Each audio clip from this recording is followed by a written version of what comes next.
Alors, toujours parmi les sujets que je voulais évoquer aujourd'hui, je voudrais toucher un petit mot de l'actualité en République centrafricaine. Qu'est-ce qu'on apprend en République centrafricaine? J'ai lu un article sur le site Cameroun Actu qui parle d'une tentative d'assassinat du président centrafricain. Ensuite, j'ai lu le même article repris d'une autre façon sur... voilà, l'article est intitulé « République centrafricaine ». C'est Actu Cameroun qui dit ça. L'ambassade de France impliquée dans la tentative d'assassinat du président Touadéra? C'est une question qui est posée par l'article. Et l'article raconte, il est du 26 mars 2025, donc d'hier, sous la plume de Armand Diallo. Vous voyez, si je ne m'abuse.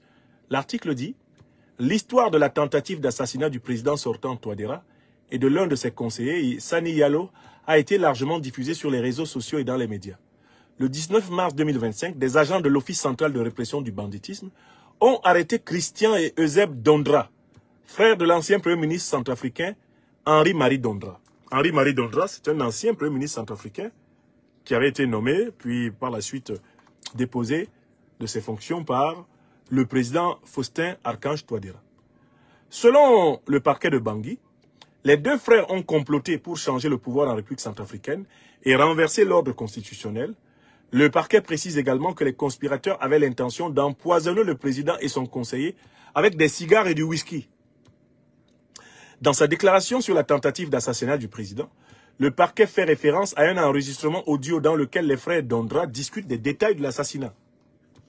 Mais l'enregistrement audio n'est pas la seule preuve de l'implication des frères Dondra dans l'affaire de conspiration contre le gouvernement actuel. Après son arrestation, Christian Dondra a témoigné et admis que le plan d'empoisonnement avait été conçu et contrôlé par son frère aîné Henri-Marie Dondra, en collaboration avec les dirigeants du Bloc républicain pour la défense de la Constitution, BRDC. Sylvain Nguema, expert militaire proche des forces de l'ordre et de sources militaires, a récemment révélé que les cigares et le whisky empoisonné destinés à Sani Yalo ont été obtenus par Christine Dondra à l'ambassade de France à Bangui. Citation. Étant donné que les informations fournies par Sylvain Nguema ont toujours été confirmées par la suite, il n'y a aucune raison de ne pas faire confiance à cet expert, explique un éditorialiste. Pour rappel, l'ancien Premier ministre de la République centrafricaine, Henri-Marie Dondra, se présente aux élections présidentielles de décembre prochain. Mais ses chances de l'emporter sont très faibles, explique un analyste. Aussi, le président sortant Faustin Archange Touadéra bénéficie d'un soutien considérable de la part de son peuple et d'autre part l'opposition et ses campagnes futiles ne peuvent en aucun cas rivaliser avec le président Touadéra et son autorité dans le pays. Apparemment, la France va jusqu'à des mesures extrêmement brutales comme l'assassinat du président et n'hésite pas à comploter contre le gouvernement en place depuis l'ambassade. Fin de citation, souligne un éditorialiste.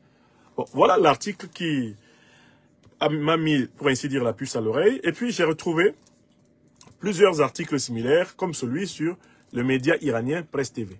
Bon, en tout cas, d'une manière ou d'une autre, il semble qu'ait été constitué le fait qu'il y a eu une tentative d'assassiner le président centrafricain Faustin Archange Touadéra. Alors, pourquoi veut-on assassiner Faustin Archange Touadéra? Il faudrait qu'on fasse au moins cas de deux raisons. On veut assassiner Faustin Archange Touadéra parce que Faustin Archange Touadéra est candidat en réalité à un troisième mandat. Il a fait modifier la Constitution pour lui permettre d'être candidat à un troisième mandat à la tête de la République centrafricaine, à l'issue de son deuxième mandat.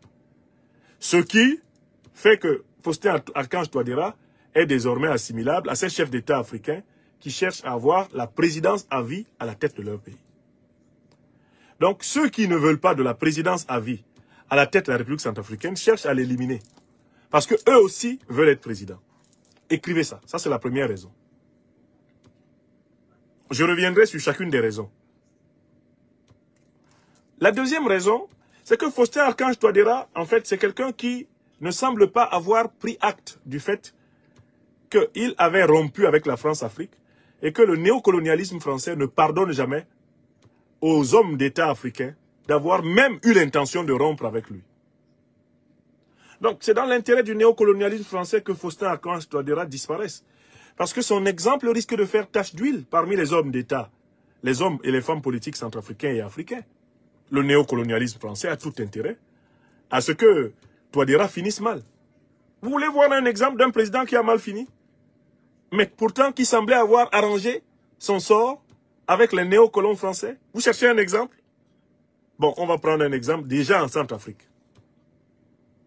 C'est l'exemple de Jean Bédel Bokassa. Mais qui a renversé Bokassa? Mais ce sont ceux qui l'avaient aidé à s'installer, à savoir les services français. Et pourquoi Bokassa a-t-il été renversé? Mais parce qu'à la fin des années 70, il commençait à chercher des alliances avec d'autres pays pour tenter de développer son pays qui était bloqué par les néocolons français, qui le servaient aveuglément. Quand Bokassa a commencé à chercher des contacts pour développer le Centrafrique par d'autres moyens, les services secrets français ont préparé un coup d'État contre lui, ont rédigé un discours, ont pris un avion DC Transal depuis Villacoublay, ils ont mis son opposant favori, l'ancien président d'ailleurs centrafricain David Dacko, ils l'ont emmené à Bangui, ils l'ont installé à la présidence en chassant Bokassa. Mais qu'est-ce qui est arrivé à... Je prends par exemple le président Ange Félix Patassé. Patassé a été renversé, pourquoi? Mais il a été renversé parce qu'à un moment donné, lui aussi voulait diversifier les relations géopolitiques et géostratégiques du Centrafrique. Dès qu'il a fait ça, on a suscité Bozizé pour le renverser. Bozizé a été renversé, pourquoi? Mais parce qu'à un moment donné, il voulait négocier des choses avec les Chinois sans avoir l'autorisation de ses maîtres parisiens. À ce moment-là, on a lâché sur lui Djotodia, pour que Djotodia le fasse tomber, en partant de N'Djamena. N'est-ce pas? Donc, en fait, Faustin Archange Touadéra n'est pas le dernier à savoir que les déstabilisations centrafricaines viennent souvent de Paris. Il y a quelqu'un qui a déjà expliqué ça. Il vient de prendre sa retraite de l'Assemblée nationale française. J'aime lui donner la parole.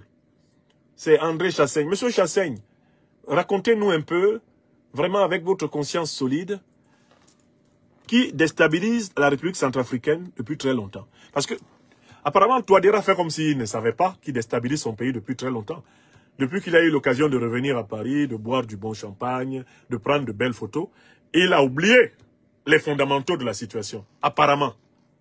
Parce qu'ils font semblant de s'étonner qu'il y ait un coup qui le calcule et qui vienne de ce côté. Monsieur Chassaigne, qu'est-ce qui se passe en Centrafrique? Parlez un peu. Non, non, non. Là.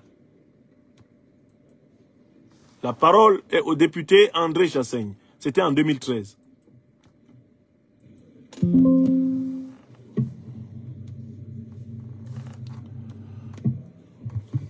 Monsieur le Président, écoutez, mes chers collègues, qui déstabilise en Centrafrique depuis que le Centrafrique... C'est avec émotion que je m'associe au nom de mon groupe à l'hommage unanime rendu aux soldats morts en Centrafrique. À peine un an après l'engagement de la France au Mali, notre pays se lance dans une nouvelle opération sur le continent africain. Après l'opération Serval qui devait s'achever en juillet dernier, le président de la République vient de déclencher l'opération Sangaris qui se traduit par le déploiement de 1600 soldats français. C'était en 2013. Il s'agit de la 50e intervention française en Afrique subsaharienne depuis les indépendances d'il y a 50 ans. Cette intervention en Centrafrique s'inscrit dans une longue lignée d'opérations menées par les troupes françaises dans cette colonie, indépendante officiellement depuis 1960, en proie à la pauvreté, à l'instabilité et au conflit. Autant d'interventions qui n'ont jamais permis de répondre aux maux qui gangrènent la Centrafrique. La Centrafrique, si elle n'est pas dénuée de ressources naturelles, est classée parmi les États les plus pauvres de la planète, occupant la 160e place sur 177 selon le classement de l'indicateur de développement humain du Programme des Nations Unies pour le développement. La France y est le premier investisseur. Il est impossible dès lors de prendre part à ce débat sur l'engagement des troupes françaises en Centrafrique sans ouvrir le dossier de la France-Afrique. Tous les 10 ans ou presque, un président de la République centrafricaine chasse l'autre par un coup d'État, derrière lequel la France n'est jamais très loin. Le peuple centrafricain a ainsi vu défiler des personnages insensibles à son sort, aussi corrompus qu'irresponsables. Les uns après les autres, les dictateurs ont été choisis et maintenus au gré de nos intérêts, entre guillemets, mais aussi pour protéger des bases militaires françaises dans ce pays considéré comme un porte-avions au centre de l'Afrique, utilisé lors de nombreuses interventions militaires dans la région. La France n'est pas étrangère à la situation chaotique que connaît ce pays. Elle porte une responsabilité historique dans la tragédie centrafricaine. Elle n'est donc pas la plus qualifiée pour intervenir.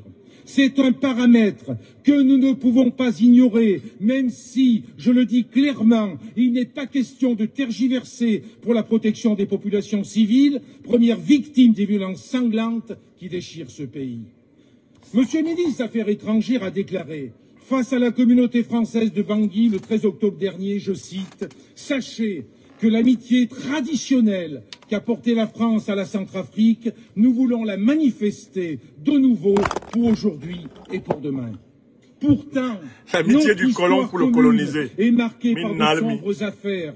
Nous gardons en mémoire le pitoyable sacre de l'ancien sous-officier de l'armée française devenu l'empereur Bokassa Ier en présence de la diplomatie française. Malgré ce soutien, le président Valéry Giscard d'Estaing a décidé de débarquer sur l'ancien ami devenu trop encombrant, incontrôlable, qui menaçait nos intérêts pour installer au pouvoir le président David Dacko pour ensuite favoriser la dictature du général Kolimba. Il sera remplacé par le dictateur Ange-Félix Patassé, qui sera quant à lui chassé du pouvoir en mars 2003 par le général Bozizé, un jeu de chaises musicales orchestré par l'ancienne puissance coloniale. En 2007, face à la multiplication des mouvements rebelles sous influence soudanaise et tchadienne, les parachutistes français sautent sur Birao, dans le nord de la République centrafricaine. C'est de ce nord musulman qu'est venue en décembre 2012 l'offensive des rebelles de la Séléka qui, le 24 mars dernier, porta au pouvoir Michel Djotodia. Dans un réflexe hérité de l'histoire, le président Bozizé a vainement appelé à l'aide la France avant de prendre la fuite. C'est ainsi que l'actuel président centrafricain, est arrivé au pouvoir avec le soutien des rebelles de la Séléka qui sont devenus ses propres ennemis. C'était Michel Djotodia qui en appelait à la France après avoir dissous la coalition rebelle de la Séléka. Aussi, au regard de notre histoire... Donc je m'arrête là. Cette intervention célèbre du député André Chassaigne rafraîchit la mémoire à ceux qui ne savent pas que la puissance coloniale française n'a jamais renoncé à agir en Centrafrique.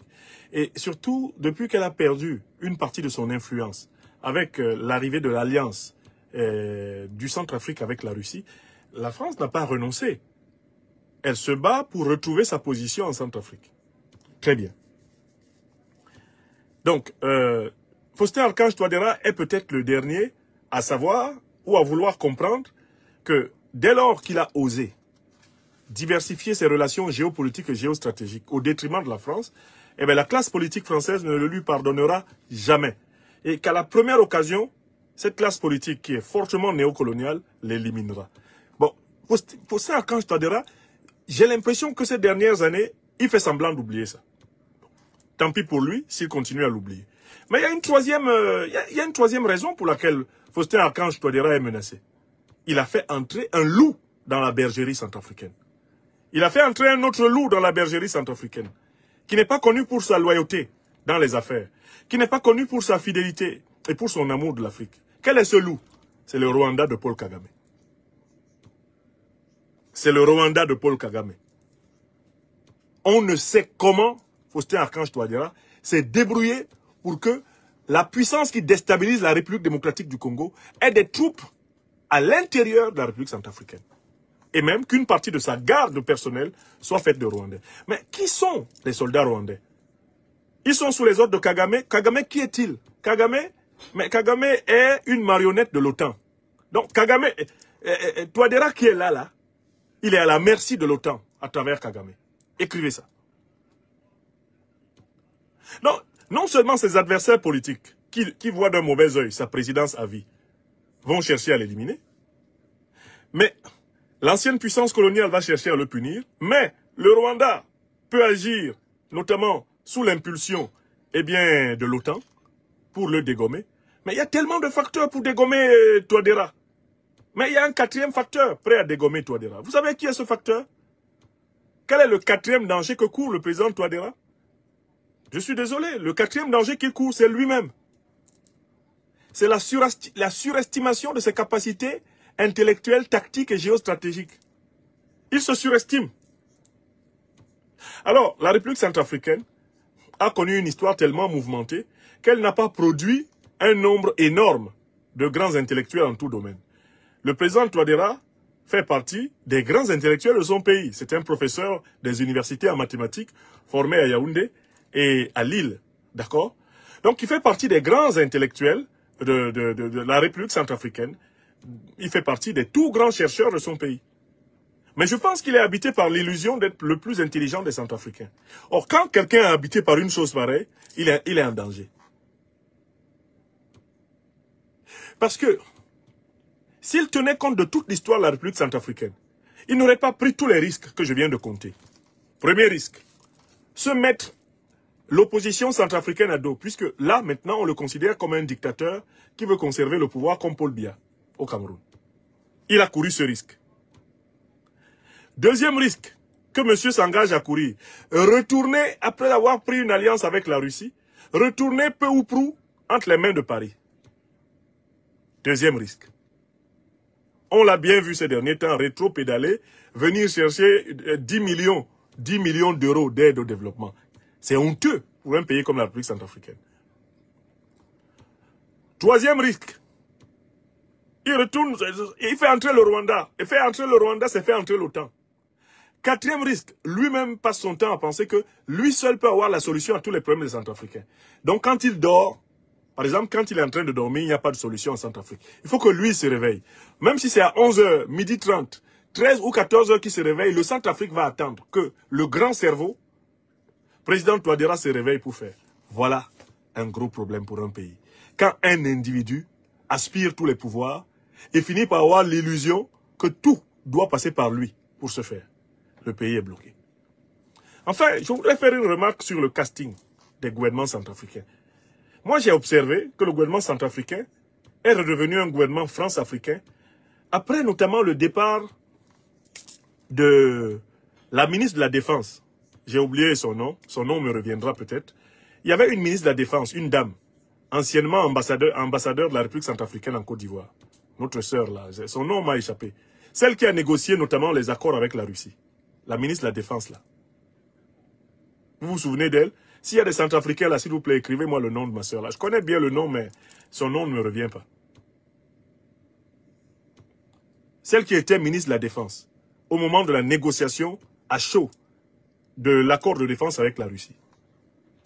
Ok? Quand elle est partie du gouvernement, j'ai commencé à voir ce gouvernement-là redevenir vraiment un machin France-africain. Deuxième élément, quand le Premier ministre Firmin Grébada est parti de la tête du gouvernement, tous ceux qui lui ont succédé se sont avérés des mollassons france-africains, des flatteurs france-africains. Non, c'est pas madame Sylvie Baipo-Témon. La ministre Sylvie Baipo-Témon, elle est ministre des Affaires étrangères. D'accord? C'est pas d'elle que je parle. Madame, elle était, voilà, Madame Koyara. Marie Koyara. Merci, Entreprendre Biafrica. Donc, dès que Madame Koyara est partie du ministère de la Défense, j'ai vu la doctrine de la défense centrafricaine redevenir une mollassonnerie néocolonialiste. L'autre chose que j'ai vu, quand Firmin Grébada a quitté la tête du gouvernement, le gouvernement a cessé d'être un gouvernement de combat, un gouvernement de décolonisation, un gouvernement d'émancipation pour devenir un gouvernement ronronnant quelconque, insignifiant. Si vous me demandez qui est le Premier ministre centrafricain, là où je suis assis là, je suis incapable de vous le dire de mémoire. Mais quand Grébada était ministre centrafricain, était Premier ministre centrafricain, je connaissais le nom du Premier ministre.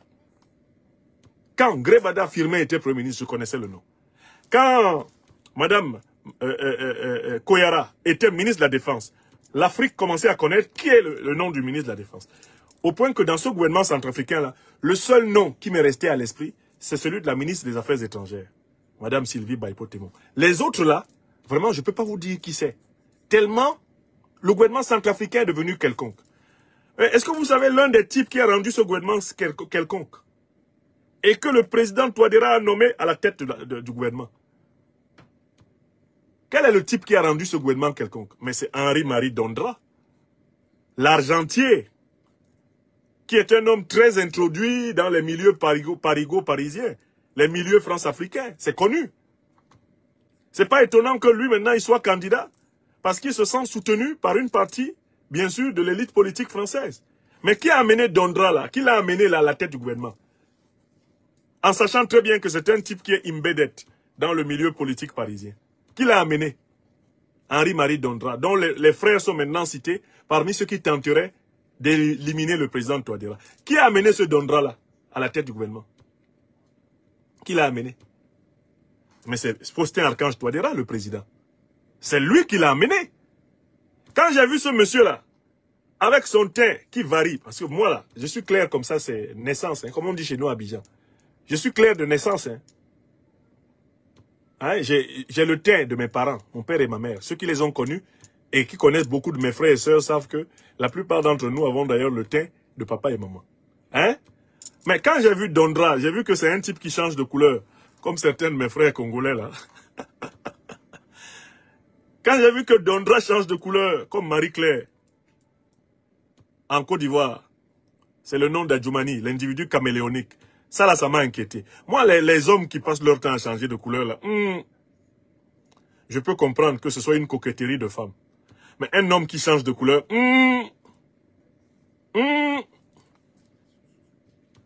un homme qui est là en train de se tcha, il se tcha. Pour moi, c'est déjà un indice de trouble psychologique avancé. Quelqu'un qui a du mal à accepter, surtout toi, garçon. Bon, la parure chez les femmes, je comprends. Je pénaliserai moins ici les femmes qui ont l'habitude d'insister sur la parure. Mais toi, garçon, tu te tcha. Comme on dit chez nous à Abidjan. Tu es là, tu es en train de te tcha. Moi, je pose déjà un diagnostic psychologique inquiétant sur ton cas. En tant que garçon. Quand j'ai vu ce monsieur Dondra là, j'ai vu des photos de lui où il était noir. J'ai vu des photos de lui où il est de teint clair. Et j'ai dit, Touadéra, c'est un caméléon comme ça qu'il a amené. C'est un caméléon comme ça qu'il a amené à la primature. Voilà le caméléon là qui s'est retourné contre lui. Maintenant, on entend que ce sont les frères qui voulaient lui donner, quoi? Le cigare, un cigare empoisonné et du whisky empoisonné. Voilà ce par quoi il voulait passer, nous dit-on, pour flinguer le président, par ce qui entre dans sa bouche. Bon, écoutez. Donc, moi, je voulais simplement dire que la situation dans laquelle se trouve la République centrafricaine et le danger que court le président Faustin Archange Touadéra sont de la responsabilité directe du président Faustin Archange Touadéra. C'est lui qui a détricoté la révolution centrafricaine. Moi, je ne parle plus de la révolution centrafricaine parce que je suis déçu de lui. Je suis déçu de son comportement. Je suis déçu par l'illisibilité de la rupture géopolitique et géostratégique centrafricaine. C'est devenu illisible. Ils sont toujours là-bas, occupés par la MINUSMA. Et puis ils dorment. Qu'est-ce que la MINUSMA fait en République centrafricaine? La MINUSCA fait en République centrafricaine. Elle fait quoi? Au Congo, on leur demande de partir. Au Mali, on les a fait partir. Les Centrafricains qui avaient commencé à se plaindre de la MINUSCA, longtemps avant les Maliens. Les Centrafricains sont encore là, avec la MINUSCA. La MINUSCA fait quoi en Centrafrique? Elle sert à quoi? Elle combat les terroristes? Jamais elle n'a combattu les terroristes. Jamais elle n'a combattu les terroristes. Elle est là pour stabiliser l'instabilité.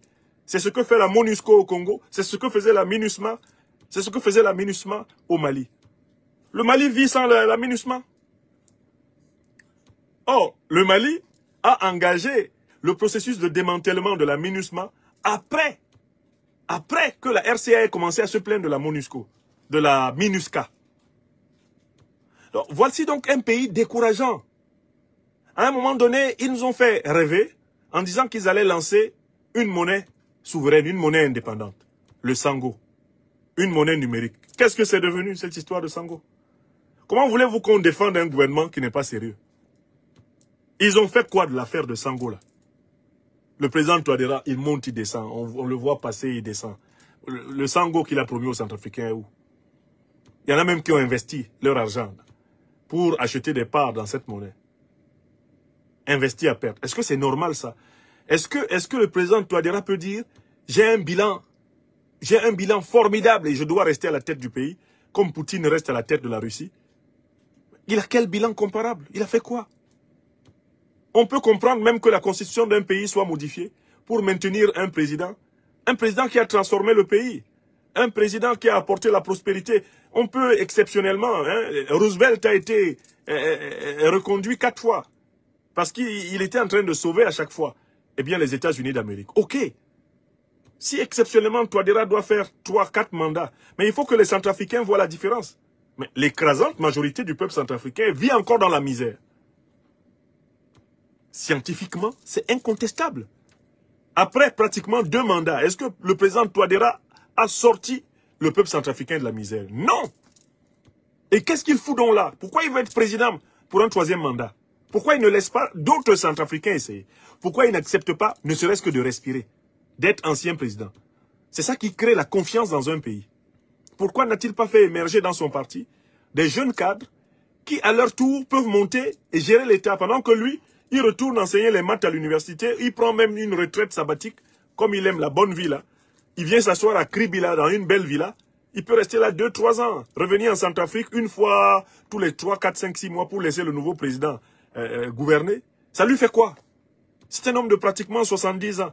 C'est quoi cette histoire de pouvoir là, où les gens ne veulent plus laisser un pays respirer? Dès qu'ils ont goûté à ça, ils ne laissent plus. Mandela nous a montré, lui il a fait 27 ans de prison. Il est sorti, il n'a pas voulu s'éterniser au pouvoir. Qui pouvait empêcher Mandela de rester président jusqu'à sa mort en Afrique du Sud? Personne. Mandela a su se retirer. Parce qu'il a dit, bon, j'ai donné le meilleur de moi-même, je n'ai pas besoin de m'éterniser là, je ne vais pas être efficace comme président. Non. Donc on a des individus comme Biya qui donnent des sales exemples, on a les Ouattara qui s'accrochent, et puis il y a Touadéra qui commence. Et comment voulez-vous qu'on soutienne un président qui fait ça? J'ai même vu qu'il a commencé à s'énerver contre la critique. Il y a des journalistes qui l'ont critiqué, peut-être de manière maladroite, sévère et même gauche. Et il leur porte des plaintes. Mais non, mais c'est pas ce qu'on attend du président Touadéra. Donc moi, je l'ai dit à mes amis centrafricains, et j'en ai qui sont dans le pouvoir, j'en ai qui sont dans l'opposition. Ma ligne de conduite envers la République centrafricaine, je voudrais vous la rappeler, mes chers amis. Moi, je ne soutiendrai jamais les opposants centrafricains qui sont soutenus par Paris. Jamais du monde. Je critique le régime de Touadéra, là. Mais ce n'est pas parce que je défends les opposants soutenus par Paris. Parce que tous ceux qui sont soutenus par Paris, il n'y a pas son bon dedans. Comme on dirait en français ivoirien. Et il n'y a pas son bon dans les opposants qu'on soutient à Paris ici. Dès que vous voyez Paris derrière un opposant, ce n'est pas la peine de le soutenir. Et oui, job. Parce que ce n'est pas pour les intérêts africain que cet opposant-là cherche le pouvoir. Ou il y a un opposant qui veut flatter Paris, qui veut que Paris le regarde bien, sachez qu'il n'est pas bon pour l'Afrique. Ça, c'est d'un. Donc moi, quand je critique le régime du président Touadéra, ce n'est pas pour encenser l'opposition centrafricano-parisienne. Je ne suis pas avec eux. Beaucoup ont essayé de m'approcher, sachant que je suis maintenant plutôt critique envers le régime Touadéra, en espérant que je bascule pour eux. Je ne basculerai jamais. Je ne basculerai pas. Parce que, de toutes les façons, ce qui a tué Macloclo, c'est ça qui tue Maclacla. Ça, c'est d'une. Mais, ce n'est pas une raison pour que je soutienne encore le président Touadéra. Il nous a déçus sur tous les plans. La ligne idéologique du pays est floue. La situation socio-économique de notre peuple ne s'est pas améliorée de manière remarquable. La ligne diplomatique du pays est devenue quelconque. On ne sent même plus cette diplomatie qui, à un moment donné, avait inspiré les Africains. On ne sent plus rien. Le pays est encore sous occupation des forces néocolonialistes de l'ONU. Et ça semble arranger maintenant tout le monde. Ça dort, ça ronfle sur les colonnes. Et puis on le voit se promener essentiellement avec les satrapes africains. Il est en odeur de sainteté avec les satrapes. Il traîne avec Kagame qui ensanglante le Congo. Comment vous voulez que quelqu'un qui est avec Kagame là, nous on le prenne au sérieux? Avec les millions de Congolais qui sont morts par la faute de Kagame. Vous vous débrouillez pour faire entrer l'armée rwandaise. Eh bien, au Congo. C'est-à-dire, elle est à l'est de la RDC et elle est au nord de la RDC, puisqu'elle est située à l'intérieur de la République centrafricaine. Vous trouvez ça sérieux, après toutes les nuisances que Kagame a sémées au Kivu, de lui donner une position au nord au nord de la République démocratique du Congo? Parce que quand il est en République centrafricaine, ça veut dire qu'il est au nord de la RDC, Kagame. Est-ce que vous savez quel type d'opération ce fou-là peut déclencher à tout moment? Quelles unités il peut mettre à contribution pour attaquer la RDC? Kagame n'hésitera pas, s'il a une opération à monter, à utiliser toutes les positions qu'il peut avoir. Maintenant, il a des positions au Congo-Brazzaville. Il est en train d'encercler la RDC. Et la République centrafricaine ne se rend pas compte qu'elle contribue à cet encerclement, stupidement, en donnant son sol. Puisqu'il a des troupes en Centrafrique, Kagame est au nord de la RDC. Il est au sud-est de la RDC, dans la région du Kivu. Il est désormais aussi à l'ouest de la RDC, puisqu'il a des troupes au Congo. Congo-Brazzaville, avec Sassou Nguesso. Bon, vous jouez à ce jeu-là, au jeu des satrapes, et vous voulez qu'on vous soutienne. Comment on ne peut pas vous soutenir? C'est terminé. Donc, pour ma part, la tentative d'assassinat que viendrait de connaître le président Touadéra n'est ni la première ni la dernière. Il va être l'objet de beaucoup de tentatives d'assassinat. Il lui sera très difficile de s'en sortir, parce que parmi ses ennemis, il y a un certain Faustin Archange Touadéra lui-même. Quand toi-même tu es ton ennemi là, tu es vraiment en danger. Il est en danger de la part de l'opposition civile qui cherche à l'éliminer. Il est en danger de la part de ses propres anciens camarades, compagnons d'exercice du pouvoir. Maintenant qu'il se fait président à vie, ses propres compagnons le regardent d'un œil tordu. Et ils n'hésiteront pas à lui faire ça dur. Hein? Le président Blaise Compaoré, là, il a été renversé au Burkina Faso. C'est ses anciens compagnons. Hein? Les Rochma Christian Kaboré, c'est les anciens ministres, présidents de l'Assemblée nationale du régime Compaoré. Hein? Ils lui ont fait ça dur. Hein? Donc, il pense que sa relation à la France s'est apaisée parce qu'on lui a fait 2 ou 3 sourires, on lui a mis 2 ou 3 tapes dans le dos, mais quelle erreur! À la première occasion, ils vont le dégommer. Il n'y a qu'à voir ce qui est arrivé à Kadhafi. Kadhafi qui avait cru au sourire de Sarkozy, qui a cru que Sarkozy allait l'aider. Il sait où il est, maintenant. C'est maintenant que Sarkozy est en train de prendre le risque de prendre 7 ans pour tout ce qu'il a fait dans cette affaire, etc. Donc vraiment, je voudrais conclure en réitérant ma déception. Personnellement, je suis déçu du régime du président Touadéra. Et comme je ne veux pas me retrouver en train, même indirectement, d'aider les opposants parisiens, les opposants à la solde de la France-Afrique, j'ai décidé de me taire sur le dossier centrafricain. Mais moi, je vous le dis, le président Touadéra, il est en danger accru. Et je fais partie des premiers à lui avoir dit que s'il s'amuse avec les néocolons, mais il va raccourcir gravement son espérance de vie, non seulement à la tête du pays, mais sur la terre. Parce que cela ne pardonne jamais. Il faut être discipliné. Quand on est un homme d'État et qu'on a pris certaines décisions contre les puissances coloniales, il faut avoir une discipline. Il faut avoir une très grande discipline pour préserver les intérêts de votre pays et pour donner des chances à vos vieux jours. Il faut être très discipliné. Or lui, honnêtement, il est très indiscipliné. Même pour quelqu'un qui l'observe de loin comme moi, c'est juste incroyable que ce type n'ait pas compris qu'il est en train d'abuser de la chance que le Tout-Puissant et que le peuple centrafricain lui avait accordé. Bon, voilà ce que je voulais dire ici. Veuillez tout simplement vous abonner et activer la cloche de notification pour ne rien rater. Retrouvez KDV Africa sur YouTube, Facebook, TikTok.